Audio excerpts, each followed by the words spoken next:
राष्ट्रपति ज़ेलेंस्की ने कल यूक्रेन में हुए हेलीकॉप्टर क्रैश की जांच कराने का ऐलान कर दिया है। और इस घटना में ज़ेलेंस्की ने अपने सबसे भरोसेमंद साथी और गृह मंत्री को खो दिया है। इससे ज़ेलेंस्की चाहते हैं कि हेलीकॉप्टर क्रैश का सच दुनिया के सामने आए। दरअसल यूक्रेन को पूरी आशंका है कि रूस के हमले में यह हेलीकॉप्टर क्रैश हुआ है, लिहाजा इसकी जांच करना भी अब बेहद जरूरी है।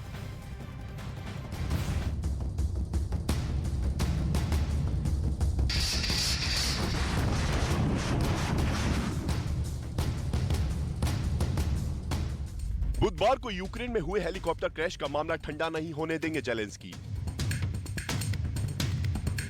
ज़ेलेंस्की कराएंगे जांच, हमले का शिकार हुआ हेलीकॉप्टर या हादसे की भेंट चढ़ा। रूस यूक्रेन जंग शुरू होने के बाद से ही यूक्रेन रूस को घेरने का कोई मौका नहीं छोड़ रहा। बुधवार को राजधानी कीव के भारी इलाके में हुए हेलीकॉप्टर क्रैश में यूक्रेन के गृह मंत्री और कई उच्चाधिकारी समेत कुल 18 लोगों की मौत हो गई। ज़ेलेंस्की को हादसे की शक्ल में अपने भरोसेमंद और देशभक्त गृह मंत्री को खोना मंजूर नहीं, लिहाजा उन्होंने हेलीकॉप्टर क्रैश की जांच कराने का ऐलान कर दिया। СБУ розпочато кримінальне провадження за фактом цієї страшної події. Я доручив керівнику Служби безпеки у взаємодії з усіма іншими уповноваженими органами з'ясувати всі обставини катастрофи. Сьогодні були ухвалені всі необхідні рішення щодо керівництва системою МВС. Ми втратили людей, які були професіоналами, патріотами, надійними керівниками. Міністр Денис Монастирський, Євгеній Єнін і їхні колеги, які загинули в катастрофе।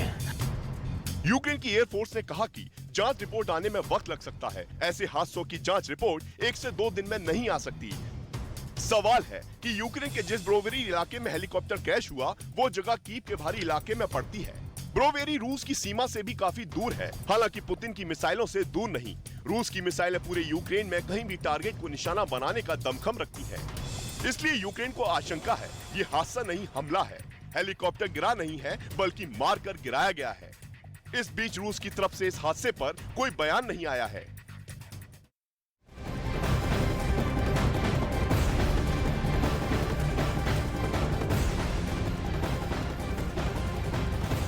और एक बेहद अहम और बड़ी खबर इस वक्त आ रही है। यूक्रेन पर मिसाइल हमले का खतरा अब लगातार बढ़ता चला जा रहा है। जी हाँ, यही वजह है कि यूक्रेन में बम शेल्टर बनाने का काम तेजी से आगे बढ़ रहा है। बताया ये जा रहा है कि लोग मिसाइल हमलों से बचने के लिए प्राइवेट बॉम्ब शेल्टर बनवा रहे हैं। और इतना ही नहीं, लोग अपने घरों में अब बदलाव करके बंकर अपार्टमेंट भी बनवा रहे हैं, जिससे आर्टिलरी के हमलों से बचा जा सके। और एक के बाद एक बचाव की तैयारी। और आज तीसरे विश्व युद्ध के 3 सिग्नल एक साथ मिले हैं। इनमें 2 सिग्नल रूस ने अपने परमाणु हथियारों का मूवमेंट दिखाकर दिया है। वहीं तीसरा सिग्नल पोलैंड के प्रधानमंत्री ने एक बहुत ही डरावना बयान देकर के दे दिया है। रूस के न्यूक्लियर संकेत कितने डरावने हैं, पोलैंड के पीएम ने क्या बोलकर तीसरे विश्व युद्ध की चेतावनी दे दी है, इस स्पेशल रिपोर्ट में।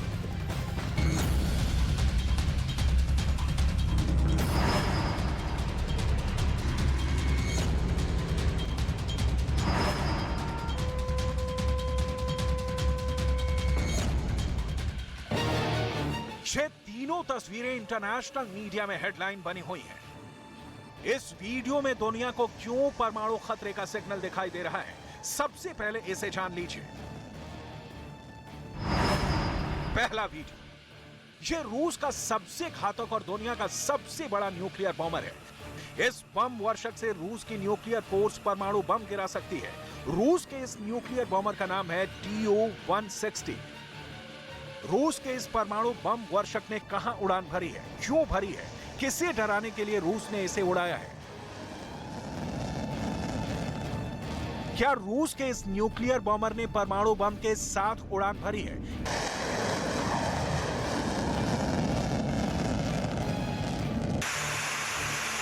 इसे तफसील से आपको बताएंगे, उससे पहले ये दूसरा वीडियो देख लीजिए।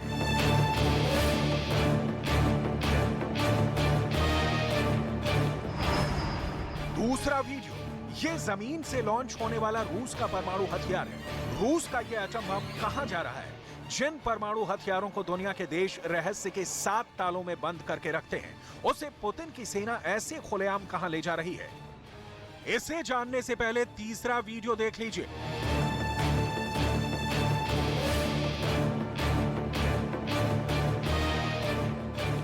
क्योंकि उसे देखने के बाद बात शीशे की तरह साफ हो जाएगी।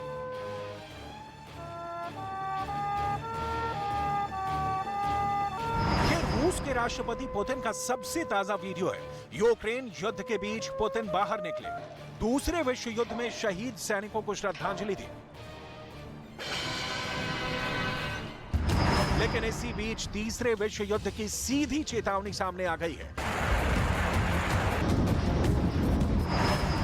तीसरे विश्व युद्ध का अलार्म किसी और ने नहीं बल्कि यूक्रेन का सबसे बड़ा मददगार और उसके पड़ोसी पोलैंड के प्रधानमंत्री ने बजाया है। पोलैंड के प्रधानमंत्री मार्टोश मोरवाविकी ने दुनिया को डराने वाला बयान दिया है, जिसमें साफ साफ तीसरे विश्व युद्ध की चेतावनी है। यूक्रेन की हार तीसरे विश्व युद्ध की एक प्रस्तावना बन सकती है, इसलिए आज यूक्रेन की मदद को अनिश्चित काल के लिए स्थगित करने का कोई कारण नहीं है। जर्मनी को यूक्रेन को लियोपार्ड 2 टैंक की डिलीवरी की अनुमति देनी चाहिए। यूक्रेन आज सिर्फ अपनी आजादी के लिए नहीं बल्कि यूरोप की सुरक्षा के लिए भी लड़ रहा है। मैं जर्मन सरकार से इस युद्ध में निर्णायक भूमिका निभाने और हर तरह के हथियार की डिलीवरी का आग्रह करता हूं। पोलैंड के प्रधानमंत्री पहले शख्स नहीं है जिन्होंने यूक्रेन में लगी अशांति की आग में दुनिया भर के झुलसने का खतरा जताया है, बल्कि उनसे पहले नाटो प्रमुख भी ये डर जता चुके हैं। दुनिया की सबसे ताकतवर सेना के चीफ ने एक इंटरव्यू में कहा था कि उन्हें सबसे ज्यादा डर रूस से है, क्योंकि रूस अपनी हार बर्दाश्त नहीं कर सकता। यही वजह है कि यूक्रेन और उसके मददगार देशों पर दबाव बनाने के लिए रूस की सेना आए दिन कुछ न कुछ करती रहती है। मिसाल के तौर पर रूस के न्यूक्लियर बॉम्बर Tu-160 के उस हालिया उड़ान को ही ले लीजिए।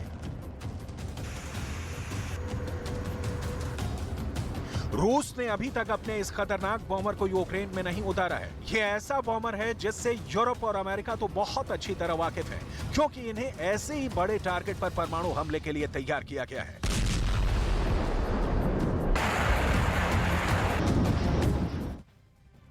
लेकिन सवाल है कि क्या रूस ने अपने इन बॉम्बरों को परमाणु बम से लैस कर दिया है? और परमाणु बम को लेकर के जो खुफिया रिपोर्ट सामने आई है, इसका जवाब अब रिपोर्ट पर सिर्फ रूस के पास ही मौजूद है कि आखिर उसकी तैयारी क्या है। बिल्कुल, रूस ने इस परमाणु बम वर्षक विमान को आर्कटिक सागर के ऊपर उड़ाने का दावा किया है।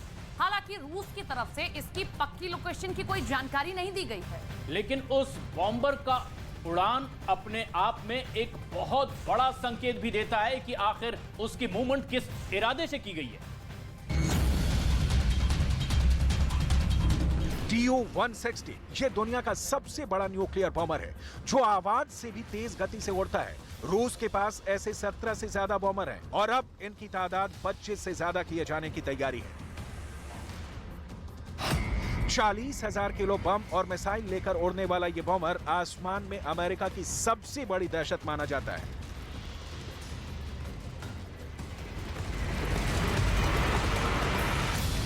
रूस ऐसे 50 अपग्रेडेड बॉम्बर बनाने की तैयारी कर रहा है। नाटो इसे ब्लैक जैक कहता है, जबकि रूस की एयरफोर्स इसे स्वान कहती है। इसे अमेरिका के B-1 बॉम्बर की टक्कर में रूस ने तैयार किया था और अब ऐसे नए बॉम्बर रूस की वायुसेना में शामिल किए जा रहे हैं। Tu-160 की टॉप स्पीड 2220 किलोमीटर प्रति घंटा है। यह विमान 1,10,000 किलो के कुल वजन के साथ उड़ान भरने में सक्षम है। इसके पंखों का फैलाव 56 मीटर है। लेकिन क्या रूस ने अपने इन बॉम्बरों को परमाणु बम से लैस कर दिया है? इसका जवाब सिर्फ रूस के पास है। रूस ने इस परमाणु बम वर्षक विमान को आर्कटिक सागर के ऊपर उड़ाने का दावा किया है। हालांकि रूस की तरफ से इसकी पक्की लोकेशन की जानकारी नहीं दी गई है, लेकिन उस बॉम्बर का उड़ान अपने आप में बहुत बड़ा संकेत देता है। पुतिन इस वक्त युद्ध की नई रणनीति को लेकर कितने गंभीर हैं, इसके लिए आपको रूस की जमीन पर ले चलते हैं।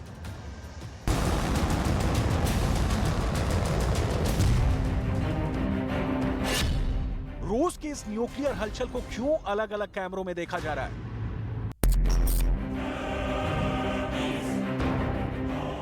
अगर ये रूस का परमाणु हथियार है तो एटम बम कहां जा रहा है? जिन परमाणु हथियारों को दुनिया के देश रहस्य के 7 तालों में बंद करके रखते हैं, उसे पुतिन की सेना ऐसे खुलेआम कहां ले जा रही है?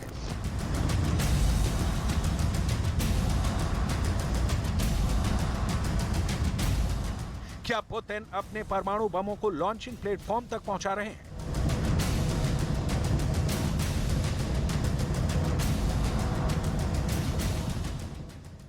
क्या रूस की न्यूक्लियर फोर्स यहां परमाणु बम सेट कर रही है?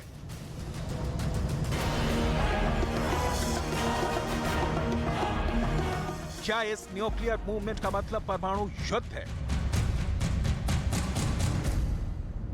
ऐसा रूस ने पहली बार नहीं किया है। एक हफ्ते में रूस ने तीसरी बार अपने परमाणु हथियारों को दुनिया को ऐसे खुलेआम दिखाया है।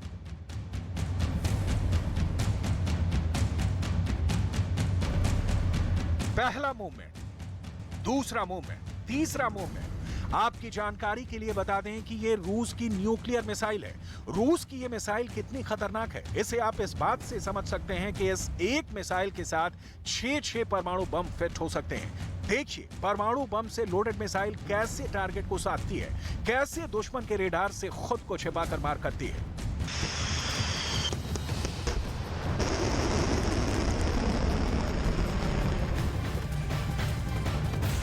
परमाणु युद्ध पर जो खुफिया रिपोर्ट सामने आई है उससे कुछ और ही संकेत मिलते हैं, लेकिन रूस की न्यूक्लियर फोर्स का दावा कुछ और ही है। बिल्कुल उनकी तरफ से ये दावा किया गया है कि एक यार्स मिसाइल को 7 मिनट में लॉन्च किया जा सकता है। खास बात यह भी है कि रूस अपने इन दोनों मिसाइल बेस से यूक्रेन से लेकर अमेरिका तक को निशाना बना सकता है।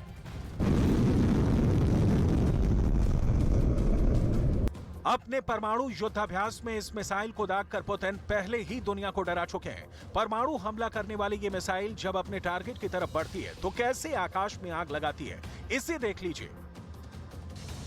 Внимание! Пуск!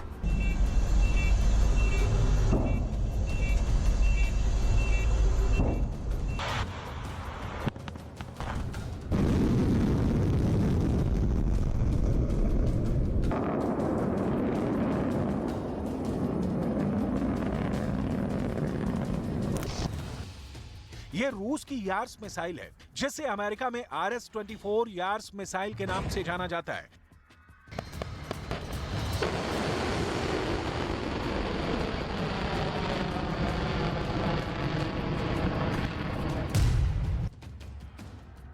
RS-24 मिसाइल 75.5 फीट लंबी और 55 टन वजनी है। रूस के परमाणु तहखाने में कुल 173 RS-24 मिसाइल है। 24,500 किलोमीटर प्रति घंटा की रफ्तार से यह मिसाइल टारगेट की ओर बढ़ती है। परमाणु हमला करने वाली RS-24 मिसाइल की रेंज 10,500 किलोमीटर है। इस मिसाइल की सबसे बड़ी ताकत इसकी पेलोड क्षमता है। RS-24 मिसाइल में 500 किलो टन के 6 परमाणु बम सेट हो सकते हैं, यानी यार्स मिसाइल से 3,000 किलो टन क्षमता वाला परमाणु हमला किया जा सकता है।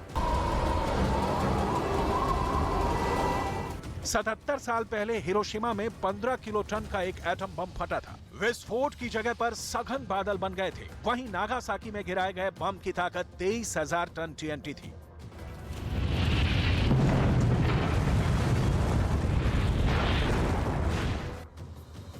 जिसके चलते उनका मशरूम क्लाउड 28,000 फीट यानी 8.5 किलोमीटर ऊंचा बना था। तकरीबन दुनिया की सबसे ऊंची चोटी माउंट एवरेस्ट के बराबर। माउंट एवरेस्ट की ऊंचाई 29,000 फीट यानी 8.8 किलोमीटर है।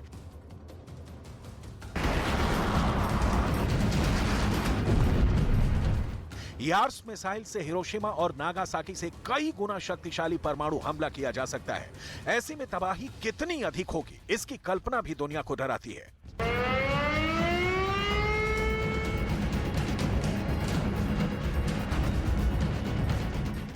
पुतिन के इस ब्रह्मास्त्र का तोड़ दुनिया में किसी भी देश के पास नहीं है। यह रूस की अंतर महाद्वीपीय मिसाइल यार्स है। इस मिसाइल के जरिए रूस दुनिया के किसी भी महाद्वीप में हमला कर सकता है, वो भी परमाणु हमला। रूस ने एक मिसाइल को मॉस्को से 180 किलोमीटर दूर टावर में सेट किया है, जो मॉस्को से उत्तर पश्चिम में है। टावर से यूक्रेन 795 किलोमीटर दूर है। एस्टोनिया की दूरी 875 किलोमीटर है। लातविया 790 किलोमीटर की दूरी पर है। लिथुआनिया 890 किलोमीटर है। ये सभी नाटो देश हैं जो पुतिन के परमाणु निशाने पर हैं। इसी हफ्ते पुतिन की न्यूक्लियर फोर्स ने अपनी दूसरी और तीसरी यार्स मिसाइल को मॉस्को से 200 किलोमीटर दक्षिण में कोजेल्स्की बेस पर जमीन में लोड किया है। यहां से भी पूरा यूरोप और अमेरिका रूस के निशाने पर है। रूस की न्यूक्लियर फोर्स का दावा है कि एक यार्स मिसाइल को 7 मिनट में लॉन्च किया जा सकता है। खास बात यह है कि रूस अपने इन दोनों मिसाइल बेस से यूक्रेन से लेकर अमेरिका तक को निशाना बना सकता है। रूस की इस तैयारी की तस्वीरों के सामने आने के बाद पोलैंड के प्रधानमंत्री की तीसरे विश्व युद्ध से जुड़ी चेतावनी और भी बड़ी और खतरनाक हो जाती है।